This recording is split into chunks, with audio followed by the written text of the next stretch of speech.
지금은 그 어떤 흔적도 목소리도 남지 않았습니다. 우리가 찾는 건 2001년 KMAX 채널에 방영되었던 애니메이션 매종일각의 더빙판입니다. 25년이 흐른 지금도 이 더빙판은 아직 발굴되지 못했습니다.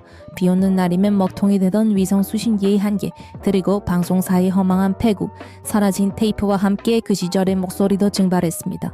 하지만 우리는 왜 여전히 이 잃어버린 조각을 쫓고 있는 걸까요? 오늘 그 기록의 사각지대 너머에 묻힌 매종일각의 흔적을 추적합니다. 그렇다면 이 유령 같은 더빙판은 정말로 실존했을까요? 네, 놀랍게도 실제로 존재했습니다. 다카시 루미코의 걸작 매종일각은 2001년 위성방송사 KMAX를 통해 매종일각 주민들의 이야기라는 제목으로 국내 더빙 방영되었습니다. 환상과 현실의 사이. 하지만 여기서 우리가 바로 알아야 할 사실이 있습니다. 흔히 전회차 방영으로 알려져 있지만 실상은 그렇지 않았습니다.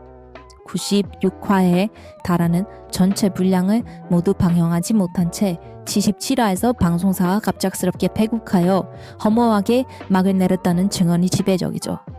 게다가 당시 커뮤니티 기록을 보면 더빙 퀄리티 역시 기대와는 거리가 멀었습니다. 오프닝과 엔딩은 원판 그대로였고 일본어 음성이 완전히 제거되지 않은 채 새어나오는 등 기술적으로 조악한 수준이었죠.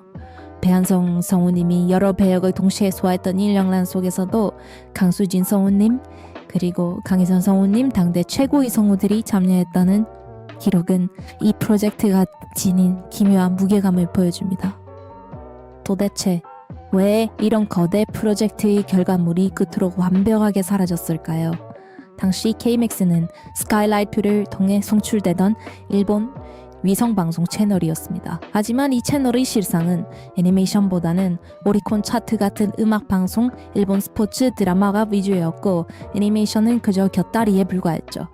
가입비와 수신료를 합쳐서 45만 원이라는 당시 엄청난 비용이 필요한 소수만을 위한 통로였음에도 위성방송이라는 기술적 한계 때문에 비만 오면 신호가 끊기기 일쑤였습니다. 실제로 당시 녹화를 시도했던 소수의 시청자들조차 녹화 중간중간 방송이 끊겨서 온전한 영상을 남길 수 없었다라고 증언할 정도였습니다. 하지만 이 추적은 여기서 멈추지 않았습니다. BC 인사이드에 활동하는 로미겔러 중에 한 사람이 당시 게시판에서 활동하던 시청자들부터 제작에 참여했던 담당 PD까지 지푸라기라도 잡는 심정으로 수소문이 이어졌죠. 긴 기다림 끝에 기적처럼 한 분에게서 연락이 닿았습니다. 믿기지 않는다는 듯이 되물었습니다. 와, 제가 그런 글을 썼었는지도 몰랐는데 이거 어떻게 찾으셨나요? 대박이네요. 하지만 그 대화 끝에 돌아온 건 차가운 현실이었습니다. 당시 따로 녹화해둔 자료는 없었으며 몇 년 전에 비디오 테이프를 모두 버렸다는 비보였습니다. 다만 이 사람은 마지막 희망으로 당시 작품을 좋아하던 지인들이 혹시 가지고 있는지 수소문해보겠다는 답변을 남겼습니다. 그렇게 대화는 끝났습니다. 여전히 정해진 답은 없습니다. 누군가의 기억 속에만 존재하는 그 매종일각 더빙판은 이제는 버려진 테이프 더미 속으로 영원히 사라지신 것일까요?